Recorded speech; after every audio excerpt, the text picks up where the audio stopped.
한 남성을 바라보며 눈물을 뚝뚝 흘리며 슬프게 우는 한 여성이 있습니다. 저 베트남으로 돌아가야겠어요. 죄송합니다. 베트남을 발칵 뒤집은 한국 특집 방송 다큐멘터리의 한 장면입니다. 지금 바로 역대급 시청률로 베트남을 놀라게 한 이야기를 시작하겠습니다. 시청 전 여러분의 구독과 좋아요는 영상 제작에 큰 힘이 됩니다. 안녕하세요. 저는 응우엔 티린입니다. 베트남 남부의 작은 농촌 마을에서 태어나 자랐어요. 저희 가족은 대대로 농사를 지어왔지만 그것만으로는 생활이 늘 빠듯했습니다. 아버지와 어머니는 저와 두 동생이 더 나은 삶을 살기를 바라셨죠. 제 이야기가 베트남 국영방송의 다큐멘터리를 통해 전국에 알려졌다고 하니 부끄럽기도 하고 코리안 드림을 꿈꾸는 다른 베트남 청년들에게 본보기가 되어야 할 것 같아 책임감도 더 크게 느껴집니다. 어릴 때부터 저는 다른 나라에 대한 호기심이 많았어요. 특히 마을 유일한 구멍가게에 있던 작은 텔레비전을 통해 한국 드라마를 보게 되면서 한국에 대한 관심이 생겼습니다.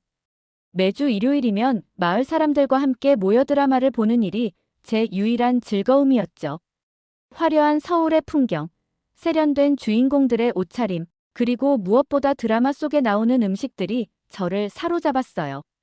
김치찌개에서 나오는 김치의 붉은 빛깔과 주인공들이 맛있게 먹는 불고기, 비빔밥의 색색 고명들을 보면서 언젠가 꼭 한국 음식을 먹어보고 싶다는 생각을 했습니다. 하지만 현실은 녹록지 않았어요. 하노이에 있는 한 식당은 저희 가족에게는 너무 비싼 곳이었으니까요. 한 달 월급을 모두 써야 할 정도였으니 가볼 엄두도 내지 못했습니다. 고등학교를 졸업하자마자 저는 더 나은 일자리를 찾아 하노이로 올라왔어요. 일자리는 그리 쉽게 구할 수 없었지만 다행히 의류 공장에서 일할 기회가 생겼습니다. 하루 12시간씩 옷을 만드는 일은 정말 고되었어요. 손가락이 바늘에 찔리고 어깨는 항상 무거웠죠. 하지만 가족들에게 돈을 보낼 수 있다는 생각에 견뎌냈습니다.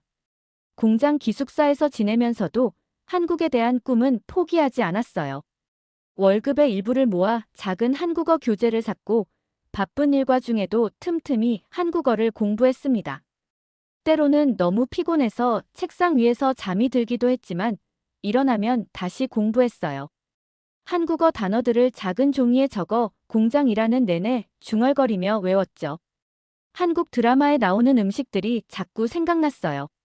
특히 김치의 매콤한 맛이 어떨지 너무 궁금했습니다. 그래서 하루는 용기를 내어 하노이 시내에 있는 한 식당 앞에 서서 메뉴판을 한참 들여다봤어요. 가격을 보니 역시 제가 감히 먹을 수 있는 가격이 아니었죠. 하지만 그날 우연히 주방에서 일할 사람을 구한다는 것을 알게 되었습니다. 그 순간 제 마음속에 불이 켜졌어요. 한국 음식을 사 먹을 수는 없지만 만드는 일을 배우면 먹을 수도 있고 한국어도 연습할 수 있겠다는 생각이 들었습니다. 게다가 의류 공장보다 더 나은 환경에서 일할 수 있을 것 같았어요. 그렇게 저는 운명처럼 한식당 주방 보조로 첫걸음을 내딛게 되었습니다. 베트남 농촌에서 태어나 한국 드라마를 보며 꿈을 키웠던 소녀가 이제 조금씩 그 꿈에 다가가고 있었어요. 물론 이것이 제 코리안 드림의 시작일 뿐이었지만 당시에 저는 이 작은 변화가 얼마나 큰 인생의 전환점이 될지 전혀 알지 못했습니다. 한식당 하노이 서울에서의 첫날을 아직도 생생히 기억해요. 처음에는 너무 긴장했는데 박 사장님이 친절하게 맞아주셔서 다행이었습니다. 그날부터 제 일과는 완전히 바뀌었어요. 아침 일찍 일어나 식당으로 향하고 저녁 늦게까지 일하는 생활이 시작됐죠. 처음 맡은 일은 설거지와 바닥 청소였어요. 한국 손님들이 식사를 마치고 나면 그릇을 정리하고 씻는 일이 주 업무였습니다. 제 손은 항상 물에 불어 있었지만 그래도 의류 공장보다는 훨씬 좋았어요. 무엇보다 한국 음식을 가까이에서 볼 수 있다는 것이 정말 행복했습니다. 일을 시작한 지 2주쯤 되었을 때였어요. 설거지를 하면서 주방에서 요리하는 모습을 유심히 지켜보고 있는데 사장님이 저를 불렀습니다. 왜 항상 요리하는 모습을 그렇게 관심 있게 보냐고 물으셨어요. 저는 용기를 내어 한국 음식이 너무 먹어보고 싶고 요리도 배우고 싶다고 말씀드렸죠. 놀랍게도 사장님은 웃으시면서 퇴근 후에 남은 재료로 간단한 요리를 가르쳐 주겠다고 하셨어요. 그날 저녁, 처음으로 만든 김치볶음밥의 맛은 정말 잊을 수 없습니다. 드라마에서만 보던 음식을 직접 만들어 먹는다는 것이 꿈만 같았어요. 그 후로 저는 더 열심히 일했습니다. 남들보다 일찍 출근해서 준비를 돕고 퇴근 시간이 되어도 바로 가지 않고 주방을 깨끗이 정리했어요. 사장님은 제 성실함을 알아봐 주셨고 점점 더 많은 요리법을 가르쳐 주셨습니다. 특히 김치 담그는 과정은 정말 신기했어요. 배추를 소금에 절이고 양념을 만들어 버무리는 과정이 마치 마법 같았습니다. 매콤한 고춧가루 냄새가 코를 찌르고 마늘과 생강을 다지는 소리가 주방에 울려 퍼질 때면 저도 모르게 미소가 지어졌어요. 린 김치는 우리 한국인의 영혼이야. 정성을 다해야 맛있는 김치가 되는 거야. 사장님의 말씀을 항상 마음에 새겼습니다. 그리고 틈틈이 한국어도 배웠어요. 손님들의 주문을 받으면서 주방에서 요리 이름을 외치면서 저는 조금씩 한국어 실력을 쌓아갔습니다. 한 번은 실수로 양념을 잘못 넣어 김치찌개를 망친 적이 있어요. 너무 당황해서 울 뻔했는데 사장님은 오히려 웃으시면서 실수는 최고의 스승이다라고 하셨죠. 그 말씀에 용기를 얻어 더 다양한 요리에 도전하게 되었습니다. 6개월이 지나자 저는 이제 기본적인 한국 반찬들을 만들 수 있게 되었어요. 김치, 된장찌개, 불고기, 잡채. 드라마에서 보던 음식들을 직접 만들고 맛볼 수 있다는 게 너무 행복했습니다. 가끔은 남은 재료로 집에서 요리를 해서 동료들과 나눠 먹기도 했어요. 일하면서도 계속 꿈을 키워갔습니다. 한식당에서 일하는 베트남 친구들이 한국에 가서 일한다는 이야기를 듣게 되었어요. 한국 취업 비자를 신청할 수 있는 자격을 얻을 수 있는 한국어 능력 시험이 있다는 것이었죠. 이 시험에 합격하면 한국에서 합법적으로 일할 기회가 생긴다는 거예요. 그 이야기를 들은 순간 저는 결심했습니다. 언젠가 꼭 한국에 가서 더 깊이 한식을 배우고 싶다고요. 그렇게 한식당에서의 하루하루는 제 인생의 새로운 목표를 향한 소중한 발걸음이 되었습니다. 맛있는 음식의 향기 속에서 저는 조금씩 제 꿈에 다가가고 있었어요. 한국 취업 비자를 위한 한국어 능력 시험. 그 이야기를 들은 후로 제 머릿속에서 지워지지 않았어요. 며칠 동안 고민했지만 결국 도전해보기로 결심했습니다. 사장님께 시험에 대해 물어보니 생각보다 쉽지 않은 시험이라고 하셨어요. 기본적인 한국어 의사소통 능력을 평가하는 시험이지만 수많은 사람들이 응시하기 때문에 경쟁률이 매우 높다고 했죠. 시험 준비를 시작하면서 제 하루는 더욱 바빠졌습니다. 아침 5시에 일어나 2시간 동안 한국어 공부를 한 뒤 한식당에서 일하고 저녁에는 하노이 시내에 있는 한국어 학원에 다녔어요. 밤 11시가 되어서야 작은 월세방으로 돌아와 잠들기 전까지 또 공부했습니다. 몸은 고됐지만 한국에 갈 수 있다는 희망이 저를 지탱해 주었어요. 제 방 벽은 곧 한국어 단어와 문법 메모로 가득 찼습니다. 요리하면서도 설거지하면서도 버스를 타면서도 끊임없이 한국어 단어를 중얼거렸어요.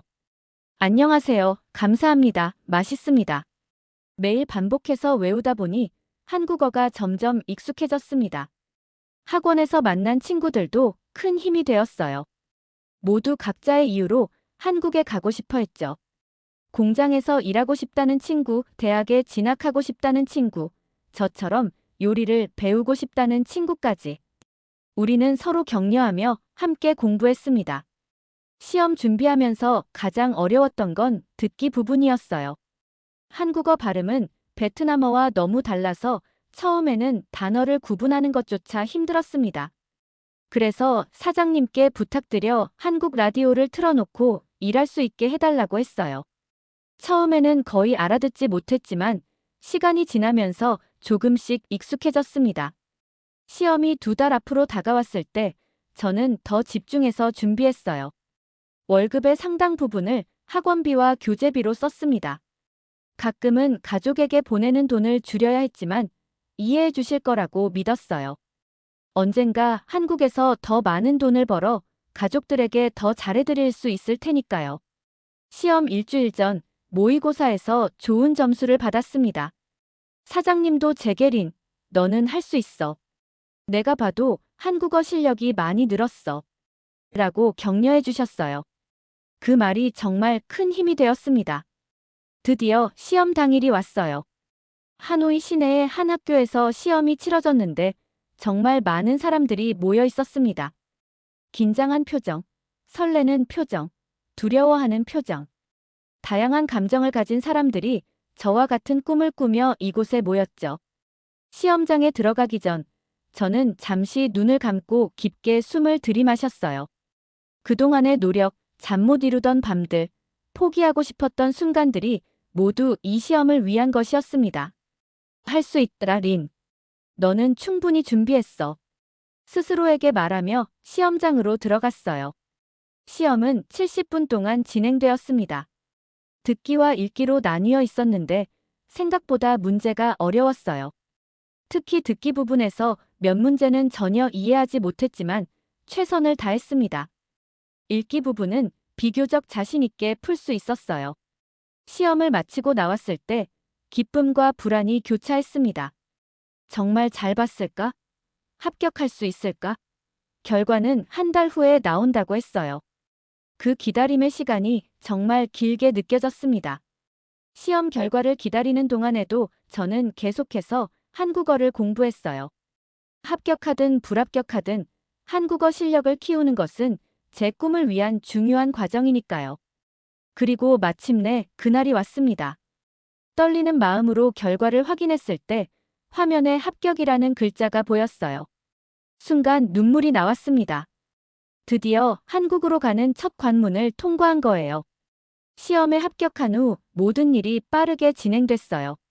한국에서 일할 수 있는 자격을 얻었으니 이제 실제 취업 절차를 밟아야 했습니다. 서류 준비부터 건강검진, 비자 인터뷰까지 하나하나 해나가는 과정이 쉽지는 않았지만 설렘이 더 컸어요. 출국 2주 전 한식당 사장님이 작은 송별회를 열어주셨습니다.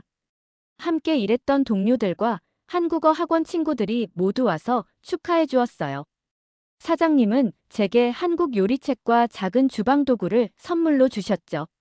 린, 한국에서도 요리하는 걸 잊지 말라는 메시지가 담긴 선물이었습니다.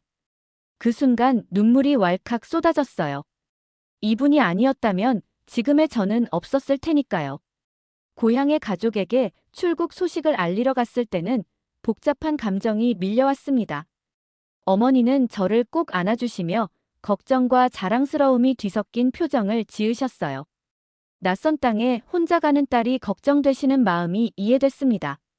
하지만 이것이 우리 가족에게 더 나은 미래를 가져다 줄 기회라는 것도 알고 계셨죠. 아버지는 평소와 달리 말씀이 없으셨어요. 마지막 날 밤, 아버지가 제 방에 찾아오셔서 주신 작은 부적이 아직도 기억납니다. 베트남을 떠나도 고향을 잊지 말라는 의미였겠죠. 동생들은 한국에서 무엇을 보게 될지, 어떤 음식을 먹게 될지 호기심 가득한 눈으로 물었어요. 그들에게 한국의 모든 것을 알려주겠다고 약속했습니다.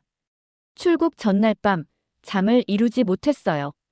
설렘과 두려움이 교차하는 마음이었죠. 창밖을 바라보며 하노이의 밤거리를 눈에 담았습니다. 이 도시에서의 시간들이 저를 여기까지 이끌어 주었다고 생각하니 감사함이 밀려왔어요.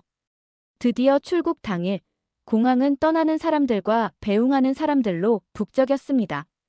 어머니는 끝까지 저를 붙잡고 계셨어요. 눈물을 참으려 했지만 결국 서로 부둥켜 안고 울었죠. 생애 처음으로 비행기를 타고 그것도 혼자서 낯선 나라로 떠난다는 것은 정말 두려운 일이었습니다. 비행기 안에서 창밖을 내다보며 생각했어요.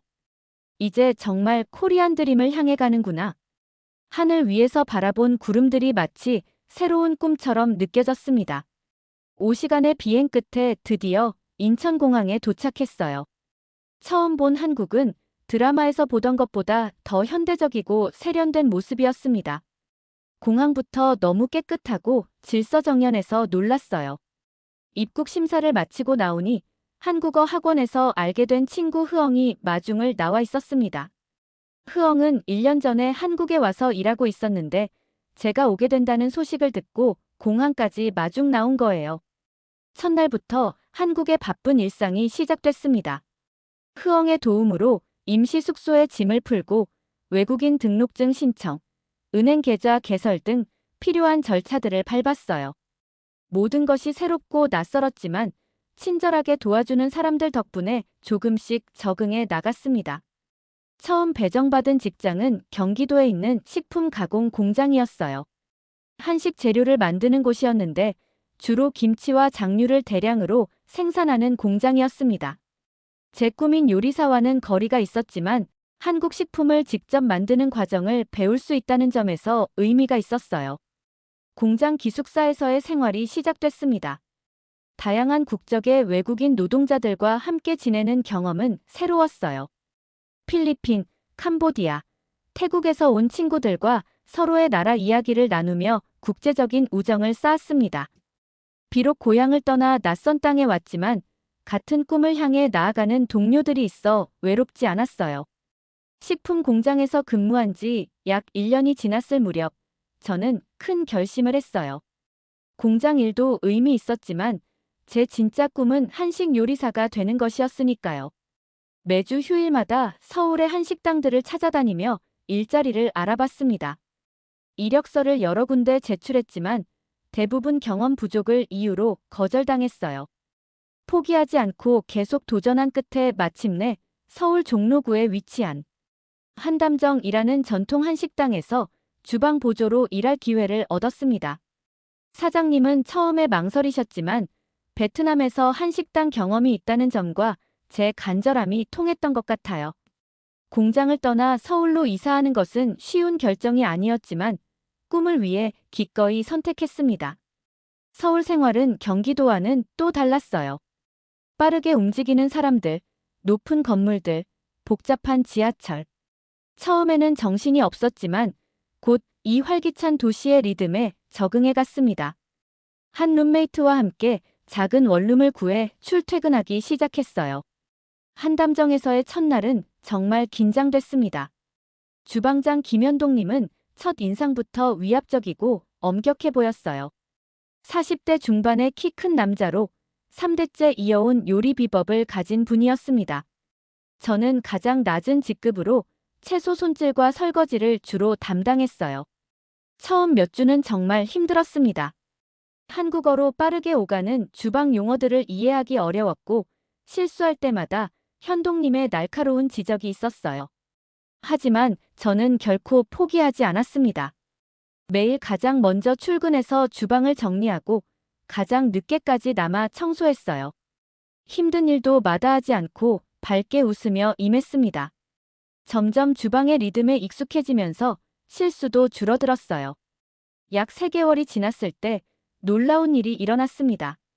어느 바쁜 저녁 시간 한 주방 직원이 갑자기 아파서 자리를 비우게 되었어요. 그날따라 손님들이 많았고 주방은 혼란스러웠습니다. 저는 용기를 내어 그 직원의 역할을 자청했어요. 된장찌개와 비빔밥 등 기본적인 메뉴를 담당하게 되었죠. 내심 긴장됐지만 베트남에서의 경험과 그동안 관찰한 것들을 총동원해 최선을 다했습니다. 그날 이후 현동님의 눈빛이 조금씩 변하기 시작했어요. 어느 날은 퇴근 시간 후 저를 불러 된장 담그는 법을 보여주셨습니다. 대대로 내려온 비법이라며 콩을 삶아 메주를 만들고 소금물에 띄워 발효시키는 전 과정을 상세히 설명해 주셨어요. 이후로도 고추장 만드는 법, 그리고 마침내 김치 담그는 비법까지 하나씩 가르쳐 주셨습니다. 현동님이 알려주신 발효식품 만드는 법은 정말 특별했어요. 단순히 레시피가 아니라 음식에 대한 철학과 정성이 담겨 있었습니다.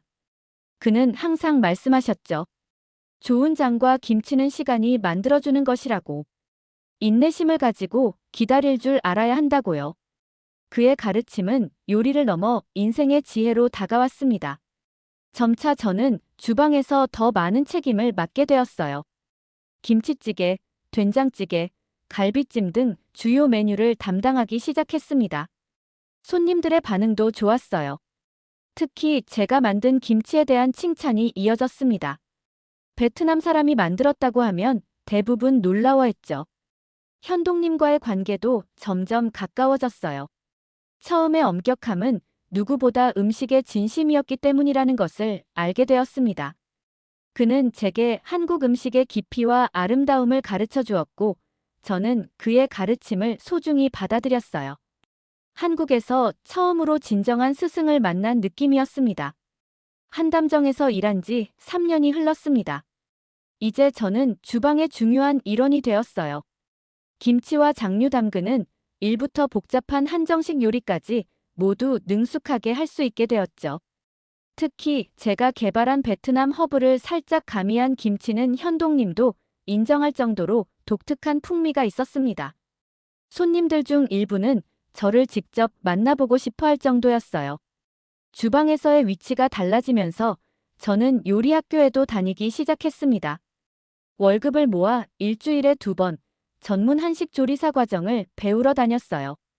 낮에는 식당에서 일하고 밤에는 학교에서 공부하는 생활이 힘들었지만 즐거웠습니다. 꿈을 향해 한 걸음씩 나아가고 있다는 느낌이었으니까요. 현동님은 제가 요리 학교에 다니는 것을 적극 지지해 주셨어요.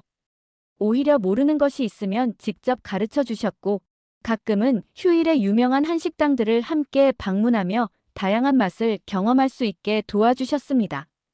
그의 도움으로 저는 한국 요리의 지역적 특색과 역사적 배경까지 배울 수 있었어요. 어느 날 저녁 식당 문을 닫은 후 현동님이 주방 직원들에게 특별한 음식을 대접한다고 했습니다. 직접 준비한 고급 한정식과 함께 와인까지 내오셨어요. 모두가 즐겁게 식사를 하고 있을 때 갑자기 현동님이 저를 바라보며 말씀하셨죠. 처음 만났을 때부터 저의 열정과 성실함에 감동했다고요. 그리고 시간이 지날수록 제 모습에 점점 마음이 끌렸다고 고백하셨습니다. 순간 주방이 조용해졌어요. 모두의 시선이 저에게 쏠렸습니다. 얼굴이 화끈거리고 어떻게 반응해야 할지 몰라 당황했어요. 솔직히 저도 현동님에 대한 감정이 있었지만 스승과 제자라는 관계, 그리고 문화적 차이 때문에 표현하지 못했던 것 뿐이었죠. 그날 밤 현동님과 함께 한강변을 걸으며 오랜 이야기를 나눴습니다. 그는 자신의 과거와 꿈, 그리고 저에 대한 진심을 이야기했어요. 전통 요리의 명맥을 이어가고 싶다는 그의 열정은 제 꿈과 닮아 있었습니다. 그날 우리는 서로의 마음을 확인했어요. 하지만 연애는 쉽지 않았습니다. 한국과 베트남의 문화 차이, 주방에서의 관계 변화, 그리고 주변의 시선까지 여러 고민이 있었어요. 특히 저는 아직 한국에서의 미래가 불확실했고 언젠가는 베트남에 돌아가야 할지도 모른다는 생각도 있었습니다. 현동님은 놀랍도록 이해심이 많았어요. 서두르지 않고 천천히 서로를 알아가자고 했죠. 주방에서는 여전히 프로페셔널한 관계를 유지했고 퇴근 후에만 데이트를 했습니다. 그는 제 요리 실력을 더 발전시키기 위해 아낌없이 도움을 주었고 저는 그에게 베트남 문화와 음식에 대해 알려주었어요. 사랑은 제 인생에 새로운 활력을 불어넣었습니다. 더 열심히 일하고 배우게 되었어요. 한국어 실력도 빠르게 향상되었고 한국 문화를 이해하는 깊이도 달라졌습니다. 처음으로 한국이 제2의 고향처럼 느껴지기 시작했어요. 현동님과의 관계는 요리에 대한 서로의 열정과 존중을 바탕으로 점점 깊어졌습니다. 우리는 함께 새로운 메뉴를 개발하기도 하고 서로의 문화를 융합한 요리를 시도하기도 했어요. 그 과정에서 저는 더욱 성장할 수 있었습니다. 어느 날 아침, 베트남에서 전화 한 통이 왔습니다. 떨리는 동생의 목소리로 어머니가 갑자기 쓰러져 병원에 입원하셨다는 소식이었어요. 심장병으로 수술이 필요하다고 했습니다. 그 순간 머릿속이 하얘졌어요. 가족들과 떨어져 지내는 동안 항상 불안했던 일이 현실이 되어버린 거죠. 현동님에게 상황을 설명하자 그는 망설임 없이 베트남에 가보라고 했습니다. 오히려 제가 망설였어요. 지금 한국을 떠나면 그동안 쌓아온 모든 것을 잃을지도 모른다는 두려움이 컸죠. 하지만 어머니의 상태가 위급하다는 소식에 결국 일시 귀국을 결정했습니다. 베트남행 비행기를 타기 전날 밤 현동님과 진지한 대화를 나눴어요. 얼마나 머물게 될지, 언제 돌아올 수 있을지 모르는 상황이었습니다. 현동님은 제 손을 꼭 잡고 놀라운 말을 했어요. 한국에서의 식당을 정리하고 베트남에 따라가겠다고요.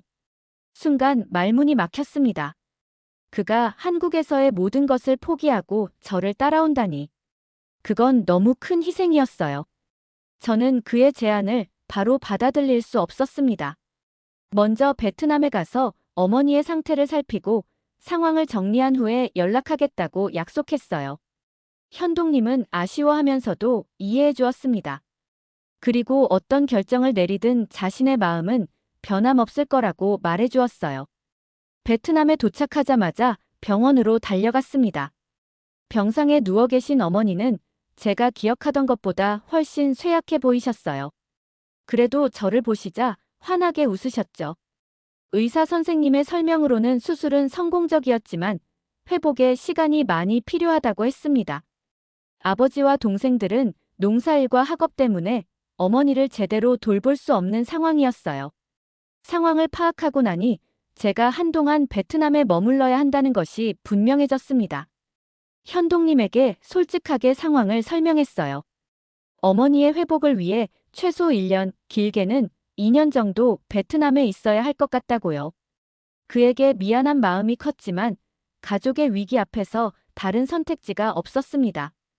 어머니를 간병하면서도 저는 요리에 대한 열정을 놓지 않았어요.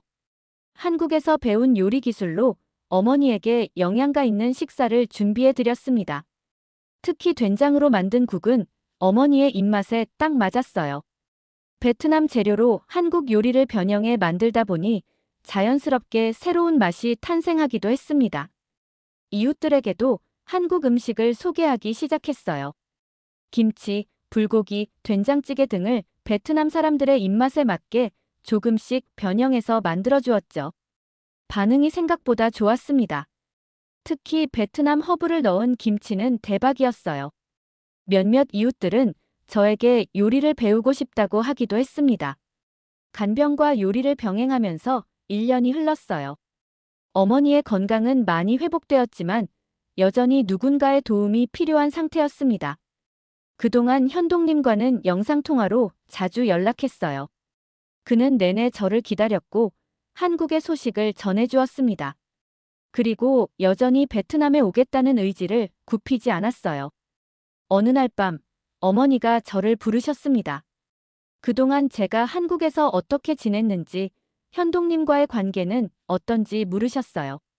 모든 것을 솔직하게 말씀드리자 어머니는 제 손을 꼭 잡으시며 이제 내 삶을 살라고 하셨습니다.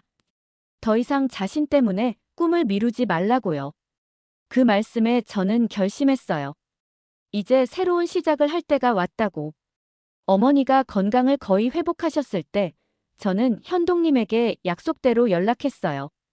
베트남에서 새로운 시작을 할 준비가 되었다고요. 그로부터 한 달 후 현동님이 모든 준비를 마치고 베트남 하노이에 도착했습니다. 공항에서 그를 맞이했을 때의 설렘은 지금도 잊을 수 없어요. 한국을 떠나온 그의 결단이 얼마나 큰 것인지 알기에 감사함과 부담감이 교차했습니다. 우리는 곧바로 식당 자리를 알아보기 시작했어요. 하노이 시내 중심가에서 조금 떨어진 곳에 적당한 자리를 찾았습니다. 건물은 오래되었지만 분위기가 좋았고 주변에 대학교와 회사들이 많아 손님이 꾸준할 것 같았어요. 현동님은 한국에서 가져온 자금으로, 저는 그동안 모아둔 저축으로 함께 투자했습니다. 식당 이름은 오랜 고민 끝에 정든 집으로 정했어요. 한국어지만 발음하기 쉽고 의미도 좋았죠. 집처럼 편안하게 정이 들어 자주 찾아오는 공간이 되길 바라는 마음을 담았습니다. 인테리어는 한국의 전통적인 요소와 베트남의 현대적인 감각을 조화시켰어요. 창문은 넓게 내어 자연 채광이 잘 들어오게 했고, 테이블은 편안한 간격으로 배치했습니다. 메뉴 개발은 정말 즐거운 과정이었어요. 한국의 전통 요리법에 베트남 현지 식재료를 접목해 특별한 맛을 만들어냈습니다. 현지에서 구하기 어려운 재료는 대체 식품을 찾아 최대한 비슷한 맛을 내려고 노력했어요. 특히 김치는 베트남 고추와 젓갈을 사용해 현지인의 입맛에 맞게 조절했습니다. 정든 집 오픈 첫날은 뜻밖에도 대성공이었어요. 사전에 SNS를 통해 한국 요리를 베트남에서 맛볼 수 있다는 소식이 퍼지면서 호기심 많은 현지인들과 하노이에 거주하는 한국인들로 문전성시를 이뤘습니다. 준비했던 재료가 일찍 소진되어 저녁 일찍 영업을 마쳐야 했을 정도였어요. 식당이 안정되면서 현동님도 베트남 음식에 관심을 갖기 시작했습니다. 저는 그에게 쌀국수, 분짜, 반미 등 베트남 대표 음식 만드는 법을 가르쳐 주었어요. 그는 놀라운 적응력으로 금방 베트남 요리의 비법을 터득했고 두 나라 음식을 융합한 새로운 메뉴들을 개발해 나갔습니다. 김치 쌀국수, 된장 분짜 같은 메뉴는 이제 우리 식당의 대표 메뉴가 되었어요.